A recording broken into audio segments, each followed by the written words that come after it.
So here I am again. And what I was going to talk about today was really some of the experiences that we've had in the journey that we've been undertaking with BTL. So actually before that, I'll just explain for those of you who haven't heard of us who we are. So the Institute of Chartered Accountants of England and Wales, 147,000 members based in 166 countries, so it's not just England and Wales, it's a global organisation. Currently about 27,000 students who have to do exams, plus a whole bunch of other stuff, to become a qualified chartered accountant, and that's the project we're here for. 25% of those students are studying overseas. So we're running our exams, I think, currently in 26 countries, something like 150 different locations, and we've just held the most recent set in September. So the first thing, before I get into the learning points, was what our vision for this whole project was. And the vision was that technology should enable the assessment, not lead the assessment. So we have 3 levels of exams. The first level has been on computer-based exams since 2007, objective testing. It's the second and third levels that we're in the process of transferring from paper-based to computer-based. But the exams themselves are fit for purpose. So we didn't want the technology to dictate the style and structure of our exams. So actually what we're doing is we're taking the current exam approach and utilising the BTL technology to deliver. The second sort of key principle, and this is already something I've been sort of having conversations with some of you in the room about, was we do not want to disadvantage any student because we're moving from paper to computer-based. So one of the things that we've been thought long and hard about was, why don't we use existing software? All accountants use Excel, all accountants use Word, et cetera, et cetera. But that's not necessarily the case. And if you set your exams using those products, what are you actually assessing? We're assessing an accountant's ability to do tax, to do financial reporting, and all the other things that an accountant can do, not their ability to use Excel. So if you use that product, you're already assuming a level of knowledge of that product, which may not be the case, particularly in all the countries that we're delivering exams on. So we did not want to disadvantage students. And the third sort of issue, not a principle as such, but unfortunately, we are a highly regulated industry. So some of the stuff we're trying to achieve, we're going to our regulators and saying, we're transferring over to computers, and they just look at us blankly, as if to say, what's a computer? We really are constrained by it, but we keep pushing away and pushing away and pushing away. And some of our sort of visions for where we go next are entirely dependent on our regulators. So, for example, we all know about remote proctoring. I always think that sounds like a medical term, but remote invigilation in English. But getting that past the regulators, that'll be quite a fight. So that's our sort of vision. Timetable. Well, really, that doesn't do justice to the timetable. And as you can see, we're just here. So we've just had the first 4 of 9 exams which we're transferring over. But the project started, well, one might say it started back in 2006 when our first level of exams went over onto objective testing. And we've been doing that since 2006, the any time, any place, anywhere version. But this particular project is about the remaining 9 exams, which are session-based exams. And these are the sessions. So the first session, March, the first 2 exams went over, and then we had another one in June, and then September, another 2 exams, and then March. So we'll have all 6 of the middle level, and then in 2018, we'll have our final level exams going over. So we are still very much in the implementation phase, and the learning curve is huge. It's something we probably underestimated, not so much from the product that has been developed for us, but in all the change that needs to go through internally to digest that. Because up until now, it's been get a big hall in the centre of London, put 400 desks in it, student brings along a pen. Not difficult. Now, we don't find halls in London which can have 400 computers sitting in them, so we have to find 20 halls around London and all the logistics associated with that, but that's actually something that BTL's been doing for us as well. So that's our sort of time frame, and we're bang slap in the middle of it. God knows what I'll look like if I come back next year. If I come back next year. There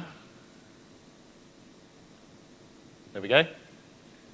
So the elements that BTL have been helping us with are the exam platform itself, and we've created, and I'll show you in a second, something called an advanced question type, which combines calculation and written, because our exams are pretty much, you're an accountant, you work in an office, what are you doing? You're usually writing a report, preparing information for somebody to consume, so that's what the exam is replicating.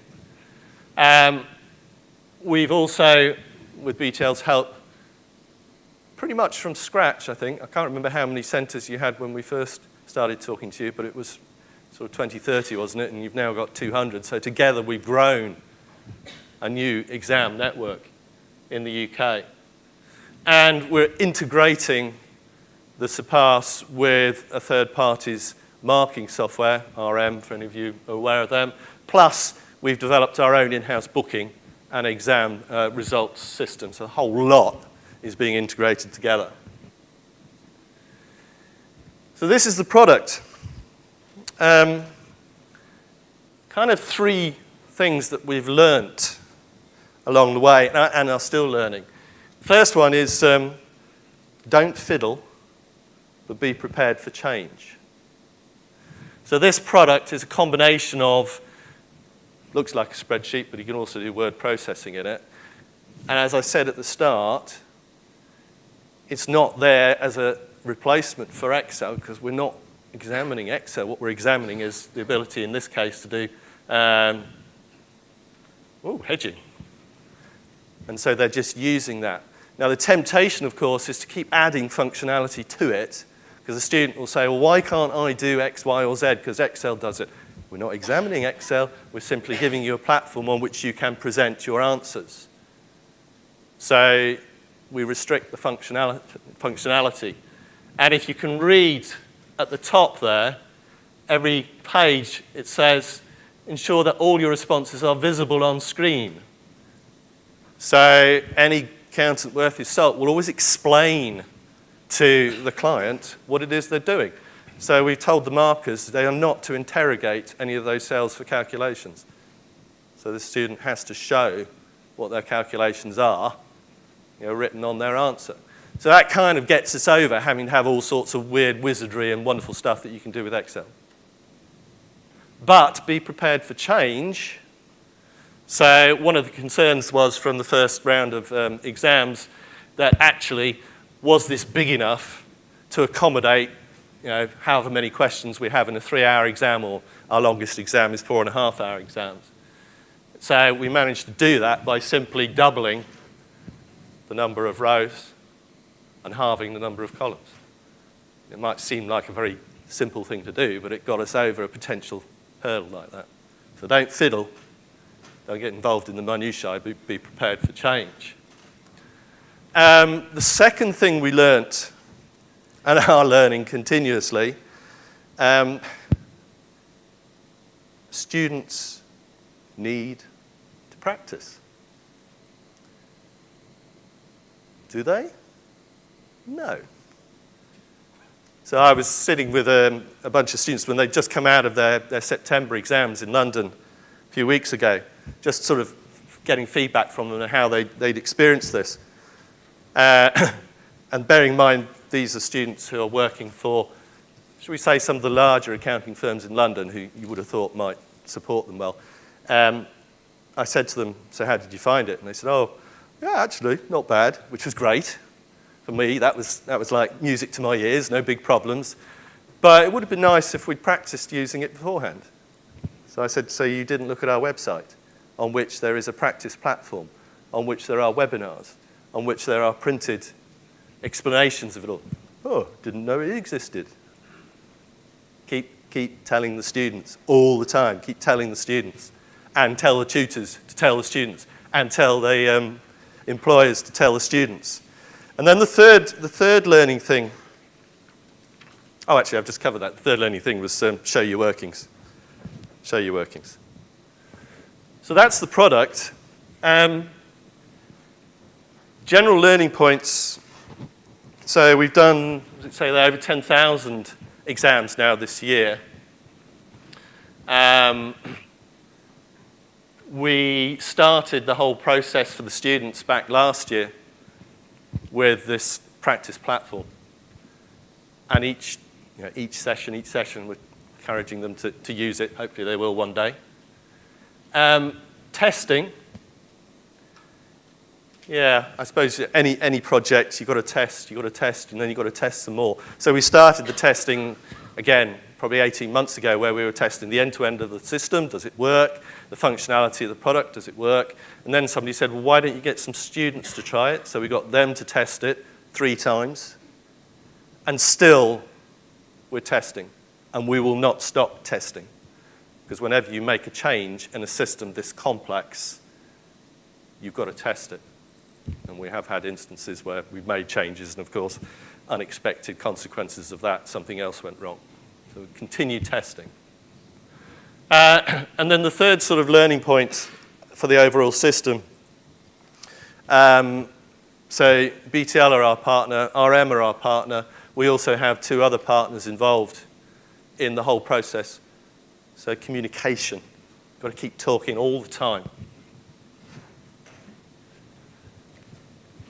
And then the third element talking about is the Test Centre Network. So why did we choose to have centres rather than using remote proctoring or bring your own device or all the other options that are available to you? Well, we will actually be bringing those online in due course, but because of our regulator, the regulator said, you must have test centres, you must have people standing at the front invigilating, and again, our principle of not disadvantaging a student, every computer pretty much has to have a standard spec. So they get the same experience wherever they are in the world. So we stick with test centres. And it's actually changed the way that the students have booked for their exams. Previously, they'd go into the centre of London, 400 seated in a hall. Now we can offer them centres much closer to where they live. So we don't have 400 seaters, and I'm interested that the Canadians do 4,000 in a hall, maybe one day. But actually, our students are appreciating that they have to travel less distance. But what that means is, because we've got exams every 3 months, you have very, very short time to respond to any changes in booking. So we have to be really organised, and that's one of the main things that BTL has engendered it in, is being really organised about getting those centres up and running. And internally, the big challenge we're dealing with is forecasting, because you can't just stick another couple of chairs and a desk in a centre. So that's a huge change we're going through. Thank you.